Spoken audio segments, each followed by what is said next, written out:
மீனா கோச்சுக்கிட்டு அவளோட பிறந்த வீட்டுக்கு போயிட்டா. மீனா அங்கிருந்து போனதுக்கு அப்புறமா ராஜேஷ் அவளையே நினைச்சுக்கிட்டு இருந்தாரு. ஏன்னா மீனாக்கு தான் இந்த வீட்டுல எது எங்க இருக்குன்னுட்டு தெரியும். ராஜேஷோட வேலையும் அவ தான் பாத்துக்கிட்டா, வீடு வேலையும் அவ தான் பாத்துக்கிட்டா. மீனா இல்லாம எது எங்க இருக்குன்னு தேட முடியாம கஷ்டப்பட்டுட்டு இருந்தாரு ராஜேஷ். ஆமா, என்னோட ஆபீஸ்க்கு சம்பந்தப்பட்ட ஃபைல்ஸ்லாம் எங்கம்மா இருக்கு? நானும் எங்கெங்கயோ தேடுறேன், எங்க இருக்குன்னே கண்டுபிடிக்க முடியல. என்னோட துணிமணி எங்க இருக்கு, எது எங்க இருக்குன்னே தெரியாம ரொம்ப ரொம்ப குழம்பி போயிருக்கேன். நீ அது சொல்லுமா, எது எது எந்தெந்த இடத்துல இருக்குன்னுட்டு. என்னப்பா ராஜேஷ், என்கிட்ட இது எங்க இருக்கு அது எங்க இருக்குன்னு கேட்டா எனக்கு எப்படி தெரியும்? எல்லாமே உன்னோட திங்ஸ் தானே, நீ தானே கரெக்டா எடுத்து வச்சிருக்கணும். கல்யாணம் ஆகிறதுக்கு முன்னாடி எல்லாத்தையும் அது அந்த இடத்துல வைப்ப. இப்ப என்னடா ஆச்சு உனக்கு?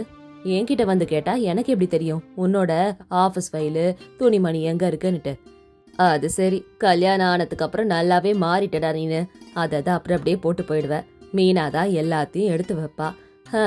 சரி சரி, உன் ஆபீஸ் ஃபைல நான் தான் பத்திரமா என் பீரோல எடுத்து வச்சுட்டேன். அன்னைக்கு நீ டைனிங் டேபிள்ல போட்டுட்டு அப்படியே போயிட்ட. போய் எடுத்துக்கோப்போ, என் பீரோல தான் இருக்கு. அப்பாடா, நீ அதை எடுத்து வச்சியம்மா. சரி, நான் போய் எடுத்துக்கிறேன். ஆமா, லஞ்ச் எல்லாம் பேக் பண்ணிட்டீங்களா? லேட்டா நான் என் பாஸ் திட்டுவாரு. அதெல்லாம் பேக் பண்ணிட்டேன்டா, எடுத்துட்டு போ, அங்கதான் இருக்கு. ராஜேஷ் அவங்க அம்மா கொடுத்த லஞ்ச் பாக்ஸ பார்த்து, என்னம்மா குழந்தைங்க ஸ்நாக்ஸ் டப்பா மாதிரி இவ்வளவு சின்னதா இருக்கு, எங்கம்மா லஞ்ச்? இதுதான்டா லஞ்ச் பாக்ஸே, உனக்கு பிடிச்ச ரசம் சாதம் தான் வச்சிருக்கேன், சாப்பிடு, ஜீரணமாகும் நல்லா. மிச்சம் வைக்காம சாப்பிட்டுடுப்பா. இன்னைக்கும் இதேதானாமா? தினமும் ஒரே சமையல சமைச்சா எப்படிமா நான் சாப்பிட முடியும்? மீனா இருக்கிற வரைக்கும் ஒவ்வொரு நாளைக்கு விதவிதமா சமைச்சு போடுவாமா, ருசியா சமைப்பா. அடே, உனக்கு பிடிச்சத ஒரு தடவை சமைக்கணும், ரம்யாவுக்கு பிடிச்சத அதுக்கப்புறம் செய்யணும். ஒவ்வொருத்தருக்கும் தனித்தனியா சமைக்க இது என்ன ஹோட்டலா? என்னாலலாம் உங்களுக்கு வேலை செய்ய முடியாதுடா, நீங்களே பாத்துக்கோங்க. நீயும் ரம்யாவும் சேர்ந்து மீனாவ சித்திரவதை பண்ணீங்க. பாவம், அவ தினமும் வந்து உங்களை பத்தி அம்மா இப்படி பண்றாங்க, தங்கச்சி இப்படி பண்றான்னு சொல்ல போதெல்லாம் எனக்கு புரியல. நானும் அவளை கண்டுக்காமவே விட்டுட்டேன். உங்களோட சித்திரவதை தாங்க முடியாம தான் அவ வீட்டை விட்டே வெளியே போயிட்டா. நானும் அதை அவளுக்கு முக்கியத்துவம் கொடுத்து அவளை சமாதானப்படுத்தி இருக்கணும். ஆனா நானும் அதை பண்ணாம போயிட்டேன். அதனாலதான் கோச்சுக்கிட்டு போயிட்டா. இன்னைக்கு சாயந்தரம் போயிட்டா மீனா கிட்ட எப்படியாவது பேசி வீட்டுக்கு வர வைக்கணும். அவ இல்லனா என்னால இங்க இருக்க முடியல அப்படின்னு ராஜேஷ் சொன்னதும் சாரதா அம்மா கோச்சுக்கிட்டு கிச்சனுக்குள்ள போயிட்டாங்க. சாயந்தரம் வீட்டுக்கு வரதுக்கு முன்னாடி மீனாவோட வீட்டுக்கு போனாரு ராஜேஷ். மீனா, சாரி மீனா, நீ எத்தனையோ தடவை என் அம்மா பத்தியோ தங்கச்சி பத்தியோ சொன்ன. அவங்க உன்னை கொடுமைப்படுத்துறதா? நான் தான் எதையும் காதல வாங்கிக்காம என் வேலை பாட்டுக்குன்னு இருந்துட்டேன். உன்னோட அவஸ்தை எல்லாம் எனக்கு புரியுது. இனிமேல் உனக்கு எந்த கஷ்டமும் இல்லாம நான் பாத்துக்கிறேன். என் கூட கிளம்பி வா மீனா. நீ இல்லாம நான் மட்டும் எப்படி இருப்பேன் சொல்லு? 2 பேரும் சேர்ந்து வாழதானே கல்யாணம் பண்ணிக்கிட்டோம். என் கூட வா மீனா, வீட்டுக்கு போலாம் அப்படின்னு ராஜேஷ் சொன்னதும் மீனாவோட அப்பா ராம்பாபு கோவமா அவனை பார்த்தாரு. இங்க பாருங்க தம்பி, நீங்க என்ன பேசினாலும் என்ன கெஞ்சினாலும் மீனாவை என்னால உங்க கூட அனுப்ப முடியாது. என் பொண்ண ஆசை ஆசையா ரொம்ப செல்லமா நாங்க 2 பேரும் வளர்த்தோம். எங்களோட சுண்டு விரல் கூட அவன் மேல பட்டதில்ல. ஆனா உங்க அம்மாவும் தங்கச்சியும் அவளை அடிச்சு கொடுமைப்படுத்திருக்காங்க. என் குழந்தைய இப்படியா நடத்துவீங்க நீங்க? அவ இந்த வீட்டு மகாராணி, ஆனா அங்க வேலைக்காரி மாதிரி இருந்திருக்கா. அவங்க எல்லாருக்கும் கட்டின பொண்டாட்டிய ராணி மாதிரி பாத்துக்கணும்னு சொல்லுவாங்க. இதுதான் நீங்க பாத்துக்கிற லட்சணமா தம்பி? என் பொண்ண திரும்ப அங்க அனுப்புனா கண்டிப்பா உங்க அம்மாவும் உங்க தங்கச்சியும் அவளை இன்னும் கொடுமைப்படுத்ததான் செய்வாங்க. ஐயோ மாமா, அவங்க பண்ணதுக்கு நான் மன்னிப்பு கேட்டுக்கிறேன். எனக்கு புரியுது. என்னை நம்பி இந்த தடவை மீனாவை என் கூட அனுப்புங்க. நான் கண்டிப்பா அவளை ராணி மாதிரி பாத்துக்கிறேன் அப்படின்னு ராஜேஷ் பேசுறத கேட்ட மீனாவோட அம்மா ஷீலா இப்படி சொன்னாங்க. என்னங்க, மாப்பிள்ள தான் இவ்வளவு தூரம் வந்து கேக்குறாருல, கணவன் மனைவிக்குள்ள சண்டை வர்றது சகஜம்தாங்க. சரி, இந்த தடவை மீனாவை அனுப்புவோம். அவர் தான் நல்லா பாத்துக்கிறேன்னு சொல்றாருல, அவர் கூட தாங்க வாழணும். அதுதான் கரெக்ட். சண்டை போட்டாலும் அவ தானே அவரோட கணவரு. அதனால மீனாவை தைரியமா அவ கூட அனுப்பி வைங்க அப்படின்னு மீனாவோட அம்மா ஷீலா சொன்னதும் ராம்பாபுவோ மீனாவை அவ கணவர் ராஜேஷோட வீட்டுக்கு அனுப்பி வச்சாரு. ராஜேஷ் ரொம்ப சந்தோஷமா மீனாவை வீட்டுக்கு கூட்டிட்டு வந்தாரு. அம்மா, இங்க பாருங்க, மீனாவை சமாதானப்படுத்தி நான் கூட்டிட்டு வந்திருக்கேன். அவளுக்கு வாக்கு கொடுத்திருக்கேன், அவளை நான் நல்லா பாத்துப்பேன்னுட்டு. நீங்களும் ரம்யாவும் அவளை எதுவும் சொல்லவும் கூடாது, அடிக்கவும் கூடாது. ரம்யா கிட்ட சொல்லுங்க, ஒருவேளை நீங்க 2 பேரும் பழையபடி நடந்துக்க ஆரம்பிச்சீங்கன்னா நானும் மீனாவும் உங்களை இந்த வீட்டுல விட்டுட்டு நாங்க தனி கொடுத்துன போயிட வேண்டியது இருக்கும். பார்த்து நடந்துக்கங்க. இங்க பாருடா, நாங்க எதுக்குடா உன் மனைவிய போய் ஏதாவது திட்டிக்கிட்டு இருக்க போறோம்? எங்களுக்கு வேற வேலை இல்லையா என்ன? சரி சரி, எப்பயும் உன் பொண்டாட்டி பத்தியே நினைச்சுக்கிட்டு இருக்காத. அப்பப்பா அம்மாவும் தங்கச்சியும் கூட ரொம்ப முக்கியன்றத ஞாபகத்துல வச்சுக்கோ. நீ பார்த்து இருடா, எங்களை நீ சொல்றியா அப்படின்னு அவங்க சொன்னதும் ராஜேஷ் அம்மா எப்பயுமே இப்படிதான், இவங்களை எதுவும் சொல்ல முடியாதுன்னுட்டு மீனாவை கூட்டிட்டு அங்கிருந்து போயிட்டாரு. அதுக்கப்புறம் 2 நாள் ரொம்ப கஷ்டப்பட்டு சாரதா அம்மா தான் எல்லா வீட்டு வேலையும் செஞ்சாங்க. ராஜேஷ்க்கு லஞ்ச் பேக் பண்றதுல இருந்து. ராஜேஷ் கிட்ட வந்து, என்னப்பா நான் உன் பொண்டாட்டிய நல்லா பாத்துக்கிறேனா? சரி சரி, எனக்கு ஆபீஸ்க்கு டைம் ஆச்சுமா, நான் கிளம்புறேன். ராஜேஷ் கிளம்பினதுக்கு அப்புறமா சாரதா அம்மா ரம்யா ரூமுக்கு போனாங்க. என்னம்மா, உன் மகனுக்கும் மருமகளுக்கும் பயங்கரமா வேலை செய்யற போல இருக்கு. இடுப்பு வலி வரலையா அவனுக்கு இப்பெல்லாம்?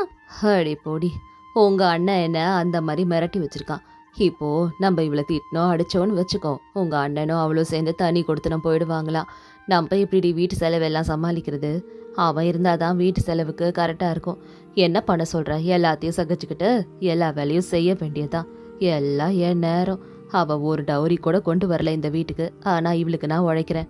அப்படி 4 நாள் ரொம்ப பல்ல கடிச்சுக்கிட்டே எல்லா வேலையும் செஞ்சாங்க சாரதாம்மா.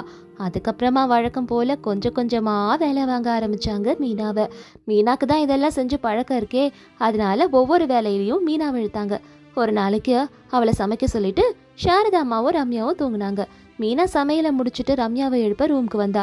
மீனா, உனக்கு கொஞ்சமாவது அறிவு இருக்கா? கர்ப்பமா இருக்க என் பொண்ணு ரம்யாவை வந்து எழுப்புற. கர்ப்பமா இருக்க காலத்துல நல்லா தூங்கி ரெஸ்ட் எடுக்கணும்னு உனக்கு தெரியாது. அந்த போய் என் பொண்ணை நீ எழுப்ப வரியா? அது மட்டும் இல்லாம நான் ஏதாவது சொன்னா என் பையன் கிட்ட வேற சொல்லி மூட்டி விட்டு என் பையனுக்கும் எனக்கும் சண்டையா மூட்டி விட்டுற நீனு அப்படி சொல்லிட்டு அவங்க மீனாவை அடிக்க ஆரம்பிச்சாங்க. ஐயோ இல்லத்த, அவ காலையிலே சரியா சாப்பிடல. நேரத்துக்கு சாப்பிட்டா உடம்புக்கு நல்லதே தான் எழுப்ப வந்தேன்தா. என்னையா நீ எதிர்த்து பேசுற? அப்படி சொல்லிட்டு மறுபடியும் அவங்க மீனாவை அடிக்க ஆரம்பிச்சாங்க.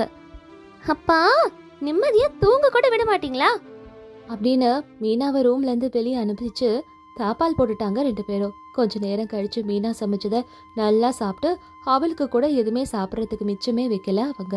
மீனா இதெல்லாம் நினைச்சு ரூம்ல அழுதுகிட்டு இருந்தா. சாயந்தரம் ஆனதும் ராஜேஷ் வீட்டுக்கு வந்தாரு. மீனா நடந்த எல்லாத்தையும் ராஜேஷ் கிட்ட சொன்னா.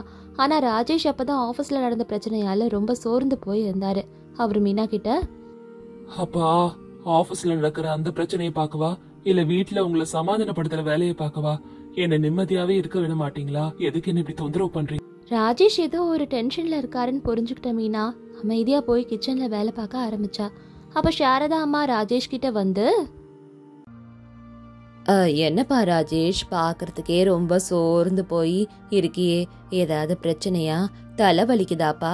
அம்மா டீ போட்டு சூடா எடுத்து விட்டுமா, தலை அமுக்கி விடட்டுமா? அதெல்லாம் எதுவும் இல்லம்மா, ஆபீஸ்ல சின்னதா பிரச்சனை, வேலை அதிகம், அதான். அப்பா, எல்லா வேலையும் நான் தானேப்பா பண்றேன். அதான் ஒரே இடுப்பு வலியா இருந்தது. என்னால எல்லாம் பண்ண முடியலந்தா கொஞ்சம் வேலையை மட்டும் மீனாவை செய்ய சொன்னேன்ப்பா. அப்புறம்ப்பா, முன்ன மாதிரி நம்ம மீனா இல்லப்பா, நிறைய மாறி போயிட்டா. நீ கொடுக்கற இடம்தான்ப்பா இது எல்லாமே. உன் தங்கச்சி கர்ப்பமா இருக்கான்னு கூட பார்க்காம அவளை தொந்தரவு பண்றா. நேரத்துக்கு சாப்பாடும் கொடுக்கறதில்ல. உன்கிட்ட சொன்னா கோச்சிப்பியேன் தான்ப்பா நான் சொல்லல. நானும் அவளுக்கு ஏத்த மாதிரி எல்லாம் அட்ஜஸ்ட் பண்ணிட்டு தான் போய்கிட்டு இருக்கேன்ப்பா. அப்படி மெல்ல மெல்ல ராஜேஷோட மனசுல மீனாவை பத்தி தப்பு தப்பா சொல்லிட்டு இருந்தாங்க சாரஜாமா. இப்படியே சில நாட்கள் போக ஒரு நாளைக்கு கோவத்துல ராஜேஷ் மீனா செய்யாத தப்புக்கு அவளை அரைஞ்சிட்டாரு. வீட்டை விட்டு வெளியே போலான்னு நினைக்கும் போதுதான் மீனாவோட அம்மா அப்பா அவளை பார்க்க அங்க வந்திருந்தாங்க. அடுத்து என்ன நடந்ததுன்னு தெரிஞ்சுக்கணுமா? நெக்ஸ்ட் வீடியோக்காக வெயிட் பண்ணுங்க. நன்றி, வணக்கம். அது சம்மர் ஹாலிடேஸ். ராமுக்கு ஸ்கூல்ல லீவு. அதனால அங்க இங்கன்னு நடந்துகிட்டு இருந்தான். ஏன்னா யாரும் இல்லையே விளையாடுறதுக்கு. ஃப்ரெண்ட்ஸோட போய் விளையாடணும்னுட்டு நினைச்சுக்கிட்டு இருந்தான். ஆனா அங்க யாருமே இல்ல. அதனால அவங்க அப்பா கூட விளையாடனான்னு ஆசையா வந்தான். அப்ப ராமுவோட அப்பா, நீ வெளியே போய் ஃப்ரெண்ட்ஸோட விளையாட வேண்டியதானு சொன்னதுக்கு ராமு அவங்க அப்பா கிட்ட, அப்பா, நான் இந்த சம்மர் ஹாலிடேஸ்க்காக ரொம்ப வெயிட் பண்ணேன் தெரியுமா? ஃப்ரெண்ட்ஸோட ஜாலியா விளையாடலாம், ஸ்விம்மிங் போலாம், பார்க்க போலான்னு எல்லாம் பிளான் பண்ணேன். இந்த லீவுக்காக காத்துக்கிட்டு இருந்தேன். ஆமாப்பா ராமு, இந்த மாதிரி சம்மர் ஹாலிடேஸ்க்காக குழந்தைங்க எவ்வளவு நாள் காத்துக்கிட்டு இருப்பாங்கன்னு எனக்கும் தெரியும். இந்த லீவ்ல தானே அங்க இங்கன்னு போக முடியும். நானும் வயசெல்லாம் கடந்துதான் வந்திருக்கேன்ப்பா. நானும் வயசு இருக்கும் போது வயல்காடுல விளையாடுறது, பம்பு செட்ல தண்ணியில குளிக்கிறது, ஃப்ரெண்ட்ஸுங்களோட ஊர் சுத்துறதுன்னு ஜாலியா இருப்பேன். அதனால நான் கூட உன்ன மாதிரி இந்த லீவுக்காக என் சின்ன வயசுல காத்துக்கிட்டு இருப்பேன் தெரியுமா? அப்படியாப்பா? அப்பா நீ என்னை விட சூப்பரா விளையாடுவியா என்ன? அம்மா கூட சொல்லிருக்காங்க அவங்க சின்ன வயசுல நிறைய ஜாலியா விளையாடுவாங்களாம் லீவ்ல. அம்மா மட்டும் என்னடா, அப்பா நான் கூட தாண்டா சொல்லிக்கிட்டு இருக்கேன். என் சின்ன வயசுல ஜாலியா என்ஜாய் பண்ணுவேன் லைஃப. அங்க இங்கன்னு ஃப்ரெண்ட்ஸுங்களோட சினிமா தியேட்டரு, பார்க்கு, இந்த ஊர்ல எங்கெல்லாம் என்னெல்லாம் இருக்கோ எல்லா இடத்துக்கும் அப்பா ஜாலியா இருப்பேன் தெரியுமா? உங்க வயசுல நாங்க அவ்வளவு சுறுசுறுப்பா விளையாடிக்கிட்டு ஊரை சுத்தி பாத்துக்கிட்டு வாழ்க்கைய ரசிச்சு ருசிச்சு வாழ்ந்துகிட்டு இருந்தோம்டா. லீவு முடிஞ்சோட ஸ்கூலுக்கு போயிடுவேன். அதனால இப்பவே இருந்துக்கோ. அப்பா சாயந்தரம் தான் என் ஃப்ரெண்ட்ஸ் எல்லாம் விளையாட வருவேன், வெயிலா இருக்குன்னு சொல்லிட்டாங்க. அதனால நீயும் நானும் கிளம்பி வெளியே போய் ஊர் சுத்தி பார்த்துட்டு சாயந்தரமா வரலாமா? எக்ஸாம்னு சொல்லி இவ்வளோ நாள் நீயும் அம்மாவும் என்னை எங்கேயுமே வெளியே கூட்டிட்டு போகவே இல்லையே. சரி சரி, அப்படின்னா சாயந்தரம் உன் ஃப்ரெண்ட்ஸ் கூட விளையாடு. நான் அப்புறம் உன்னை வெளியே கூட்டிக்கிட்டு போறேன் அப்படின்னு அப்பாவும் பையனும் பேசிட்டு வீட்டுக்குள்ள வந்தாங்க. வீட்டுக்கு வந்தோன்னு ராமு அவங்க அப்பா கிட்ட என்னெல்லாம் பேசினான்னு அவங்க அம்மா கிட்ட அப்படியே ஒப்பிச்சான். அம்மா அப்பா அவரோட சின்ன வயசுல நடந்த எல்லா கதையும் சொன்னாரு. என்ன கூட சாயந்தரம் ஃப்ரெண்ட்ஸோட விளையாடுனதுக்கு அப்புறமா வெளியே கூட்டிட்டு போறேன்னு சொன்னாரு. ஆஹா, அப்பாவும் பையனும் நிறைய கதை பேசிருக்கீங்க போல இருக்கே. சரி ராமு, உன் ஃப்ரெண்ட்ஸோட விளையாடுனதுக்கு அப்புறமா அப்பா சொன்ன மாதிரி அப்பா கூட வெளியே போயிட்டு வா. அதுக்கப்புறம் ராமுக்கு சாப்பாடு ஊட்டி விட்டா அவங்களோட அம்மா. நல்லா சாப்பிட்டு தூங்கி எந்திரிச்சதுக்கு அப்புறம் ஃப்ரெண்ட்ஸோட விளையாடிட்டு ஷேகரும் ராமுவும் வெளியே போனாங்க. ஐ அப்பா அங்க பாரு, பானிபூரி பேல்பூரி எல்லாம் இருக்கு. அப்பா எனக்கு அதை வாங்கி தரியா? அட வேண்டாம் ராமு, வெளியே இந்த மாதிரி சாப்பிட்டா வயிறுதான் பாழாகும்பா. அப்பா என் ஃப்ரெண்ட்ஸ் எல்லாரும் சொல்லிருக்காங்க இந்த பானிபூரி அப்புறம் பேல்பூரி எல்லாம் ரொம்ப நல்லா இருக்கும்னுட்டு. ப்ளீஸ் பா எனக்கு அது வாங்கிதாப்பா, எனக்கு அது சாப்பிடணும்னு ஆசையா இருக்கு. என்னப்பா இது மாட்டு அது மாட்டேன்ற, ப்ளீஸ். ராமு இப்படி அடம் பிடிக்கவோ ஷேகர் வாழ வழி இல்லாம ராமு கேட்ட எல்லாத்தையும் வாங்கி கொடுத்தாரு. நல்லா சாப்பிட்டு என்ஜாய் பண்ணா ராமு. அதுக்கப்புறமா ராமு ஷேகரும் வீட்டுக்கு வந்தாங்க. அம்மா இன்னைக்கு அப்பாவோட வெளியே போனல, அங்க பானிபூரி பேல்பூரி எல்லாம் சாப்பிட்டேம்மா, ரொம்ப நல்லா இருந்தது. ராமு, எதுக்கு இந்த மாதிரி பேல்பூரி பானிபூரி எல்லாம் வெளியே வாங்கி சாப்பிடுற? சின்ன குழந்தைதான் நீனு. இந்த மாதிரிலாம் சாப்பிட்டா வயிறு பாழாகும் ராமு, அம்மா சொல்லிருக்கேன்ல. ஒரு பிரச்சனையும் இல்ல அஞ்சலி, நான் குழந்தைய நல்லாதான் பாத்துக்கிட்டேன். அவன் கிட்ட சொன்ன இதெல்லாம் வேண்டான்னுட்டு அவன் ஆசைப்பட்டான். அதனால பானிபூரி பேல்பூரி செய்யறவங்க கிட்ட மசாலா கம்மியா எல்லாம் பார்த்துதான் செய்ய சொல்லிருக்கேன். அதனால எதுவும் ஆகாது. அம்மா அம்மா நீ கூட அப்படியெல்லாம் ஏதாவது பண்ணி கொடுமா. பேல்பூரி பானிபூரி எல்லாம் எனக்கு ரொம்ப பிடிச்சிருக்கு. வெளியே சாப்பிடாம இங்கே சாப்பிடுவேன்ல. நல்லா இருக்கு ராமு. உங்க அப்பா உனக்கு இந்த மாதிரி வாங்கி கொடுத்து கெடுத்ததும் இல்லாம இப்ப நீ வந்து வீட்டுல இத பண்ணி கொடு அத பண்ணி கொடுன்னு வேற என்ன கேக்குறியா? இங்க பாருப்பா, அம்மாக்கு ஏதோ சின்ன சின்ன சமையல் வீட்டுல செய்யற அளவுக்கு தான்ப்பா தெரியும். நீ கேக்குற ஐட்டம் எல்லாம் பண்றதுக்கு அம்மாக்கு தெரியாது அப்படின்னு அவங்க பேசிக்கிட்டு இருக்கும் போதுதான் அஞ்சலியோட அத்தை அங்க வந்தாங்க. என்னம்மா அஞ்சலி, எதுக்கு குழந்தைய திட்டிக்கிட்டு இருக்க? இப்ப என்ன ஆச்சு? பாருங்கதா, இவனை வெளியே கூட்டிட்டு போய் அங்க இருக்க ஸ்ட்ரீட் ஃபுட் எல்லாம் வாங்கி கொடுத்திருக்காரு. பேல்பூரி பானிபூரின்னுட்டு. அங்கெல்லாம் சாப்பிட்டா வயிறு கெட்டு போகும் தெரியாதுல்ல குழந்தைக்கு. இப்ப அதே மாதிரி என்ன பண்ணி தர சொல்றான். ஐயோ, வெளியே அந்த மாதிரி கண்டதை வாங்கி சாப்பிட்டா வயிறு கோளாறு தான் ஏற்படும். அங்க மசாலா எல்லாம் போடுவாங்கல்ல, வீட்டுல செஞ்சு கொடுத்ததுதான் நல்லது. கரெக்ட் தான், ஆனா அந்த மாதிரி விதவிதமா சமைக்கலாம் எனக்கு வராதே அத்த. விடு அஞ்சலி, உனக்கு வரலனா என்ன, நம்ம புது மருமக ஷைலு இருக்கால, அவகிட்ட சொல்லி செஞ்சு தர சொல்றேன். ஷைலு கிட்ட பேசுறதுக்காக அவங்க அத்தை அவளோட ரூமுக்கு போனாங்க. ஆமாடி ஷைலஜா, கொஞ்சம் வெளியே வாமா அப்படின்னு அவங்க மாமியார் கூப்பிட்டதோ ஷைலா ஒரு ரூம்ல இருந்து வெளியே வந்தா. என்னங்கத்த? ஆமாடி ஷைலு, நம்ம ராமு இருக்கால, அவனுக்கு இப்ப சம்மர் ஹாலிடேஸ்ன்னு சேகர் அவனை வெளியே கூட்டிட்டு போனா. அங்க அந்த பேல்பூரி பானிபூரி எல்லாம் சாப்பிட்டுட்டு அதே மாதிரி அஞ்சலி கிட்ட பண்ணி தர சொல்லி கேட்டிருக்கான். அஞ்சலிக்கு அதெல்லாம் பண்ண வராதுமா, உனக்கு நல்லா தெரியும்னா அதெல்லாம் அவனுக்கு கொஞ்சம் செஞ்சு தரியா ஷைலு? ஐயோ அத்தை, அதெல்லாம் நான் வெளியே யாராவது பண்ணும் போது பாத்திருக்கேனே தவிர இது வரைக்கும் நான் ட்ரை பண்ணதே இல்ல. ஆனா ராமு சாப்பிடுவான் அப்படின்னா நான் ட்ரை பண்ண பண்றேன். டேஸ்ட் எப்படி இருக்கும் தெரியாது. ஆமாடி ஷைலு, உனக்கு என்ன வருதோ பண்ணுமா. ஷைலு ராமுக்காக ஸ்ட்ரீட் ஃபுட் எப்படி எல்லாம் பண்ணுவாங்கன்னுட்டு ரோட்ல எப்படி பண்ணுவாங்களோ அதே மாதிரி பண்ணி வச்சிருந்தா. அப்பதான் ராமு விளையாடிட்டு வீட்டுக்கு வந்தான். ஷைலு அவன்கிட்ட, ராமு உனக்காக நானு சூட சிக்கன் நூடுல்ஸ் பண்ணிருக்கேன், கை கால் அலம்பிட்டு வந்து சாப்பிடு. ஐ, வீட்டுக்கு வந்தோன்னே நல்லா வாசனை வருதுன்னு நினைச்சேன். இப்பவே கை கால் எல்லாம் அலம்பிட்டு வந்துடுறேன். அடடா ஷைலு, உனக்கு இதெல்லாம் நல்லா பண்ண வருமா? ஆஹா, வாசனை சூப்பரா இருக்கு. இதெல்லாம் பண்ண வரும்னு எனக்கு தெரியாது ஷைலு, உன்கிட்ட கத்துக்கணும்னு நான் நினைக்கிறேன். அப்படி வீட்டுல இருக்க எல்லாரும் சேர்ந்து ஷைலு செஞ்ச அந்த சிக்கன் நூடுல்ஸ் சாப்பிட்டு பார்த்தாங்க. அதோட டேஸ்ட் எல்லாருக்கும் பிடிக்கும். ஷைலுவை புகழ்ந்து தள்ளினாங்க. சித்தி சித்தி, எனக்கு நாளைக்கு வெஜ் மஞ்சூரியன் செஞ்சு கொடுக்குறீங்களா? என் ஃப்ரெண்ட்ஸ் எல்லாருக்கும் நான் சொல்றேன் எங்க சித்தி சூப்பரா சமைப்பாங்கன்னுட்டு. நான் கொண்டு போய் கொடுக்குறேன். விளையாடும் போது எனக்காக வெஜ் மஞ்சூரியன் பண்றீங்களா? சரி ராமு, உனக்காக வெஜ் மஞ்சூரியன் பண்ணி தரேன்.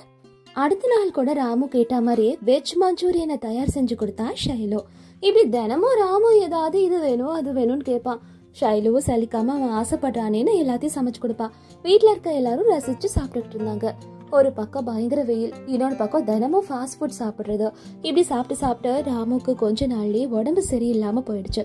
டாக்டர் கிட்ட கூட்டிட்டு போனாங்க ராமுவை டாக்டர் செக் பண்ணிட்டு இப்படி சொன்னாரு, ஐயா டாக்டர் ஐயா, என் பையனுக்கு இப்ப எப்படி இருக்கு? எல்லாம் நல்லா இருக்கான்ல? ஏங்க, இது வெயில் காலம். ஒரு பக்கம் தினமும் மாம்பழமா கொடுத்துருக்கீங்க, இன்னொரு பக்கம் தினமும் ஃபாஸ்ட் ஃபுட்ல இருக்க மாதிரி வீட்டுல செஞ்சு கொடுத்துருக்கீங்க. குழந்தைங்களுக்கு இம்யூனிட்டி பவர் இந்த அளவுக்கு இருக்கும்னு நினைச்சுக்கிட்டீங்களா? வளர்ற குழந்தைங்க, நீங்க தானே ஆரோக்கியமான உணவு கொடுக்கணும். இப்படி தினமும் பாழாக்குற மாதிரி உணவு கொடுத்தா அவனுக்கு உடம்பு சரியில்லாம என்னங்க ஆகும்? மருந்து மாத்திரை எல்லாம் எழுதி கொடுத்துருக்கேன். ஆரோக்கியமான உணவு கொடுங்க, அவன் கொஞ்சம் நல்லா இம்யூனிட்டி பவரோட வரணும். எனக்கு தெரியாதுங்க, சொல்றது சொல்லிட்டோம். நீங்க தான் உங்க பையனை ஜாக்கிரதையா பாத்துக்கணும். இப்படி இருந்தா எப்படி சொல்லுங்க? ஆரோக்கியம் தான் பாழா போகும். டாக்டர் அப்படி சொன்னோன்னா சேகர் எதுவும் பேசாம அமைதியா இருந்தாரு. 2 நாள்ல ராமுக்கு உடம்பு எல்லாம் சரியாகி டிஸ்சார்ஜ் ஆனா. வீட்டுக்கு கூட்டிட்டு போனாரு ராமுவ சேகர். எல்லாரும் ராமுவை ஜாக்கிரதையா பாத்துக்கோங்க. அதிகமா அவனை வெளியே அனுப்பாதீங்க. அப்புறமா காரசாரமா எதுவும் கொடுக்காதீங்க. டாக்டர் நல்லா ஆரோக்கியமான உணவா கொடுக்க சொல்லிருக்காரு. மருந்து மாத்திரை எல்லாம் எழுதி கொடுத்திருக்காரு. அவன் கேக்குறான், ஆசைப்படுறான்னு ஜங்க் ஃபுட் கொடுக்காதீங்க. பாத்துக்கோங்க அவனை. சரிங்க, இன்னில இருந்து அவனை ஜாக்கிரதையா பாத்துக்கிறேன். காரம் கம்மியா இருக்க சாப்பாடே சமைக்கிறோம். வெளியே கூட நான் அவ்வளோ அனுப்பலங்க. ஜாக்கிரதையா பாத்துக்கிறேன். குழந்தை ஆசைப்படுறா, நம்ம ஆசைப்படுறோன்றது கரெக்ட் தான். என்னைக்காவது ஒரு நாள், வாரத்துல ஒரு நாள் கூட பரவாயில்லன்னு சொல்லலாம். அதுக்காக தினமும் அவன் ஆசைப்படுறான்னு நூடுல்ஸ், சிக்கனு, அப்புறம் ஸ்ட்ரீட் ஃபுட்ல இருக்க மசாலா எல்லாம் போட்டு பண்ணா குழந்தையோட உடம்பு நல்லா இல்லாம என்ன ஆகும்? பாத்து இருந்துக்கோங்க. கொஞ்ச நாள்ல ராமுக்கு உடம்பு சரியாச்சு. அனிலிருந்து ஷைலு ராமுக்கு பிடிச்ச மாதிரி சமைச்சாங்க. ஆனா அத ஆரோக்கியமா சமைச்சாங்க. என்னைக்காவது ஒரு நாள் மட்டும்தான் அவனுக்கு ஜங்க் ஃபுட் கொடுத்தாங்க. எல்லாரும் சந்தோஷமா இருந்தாங்க.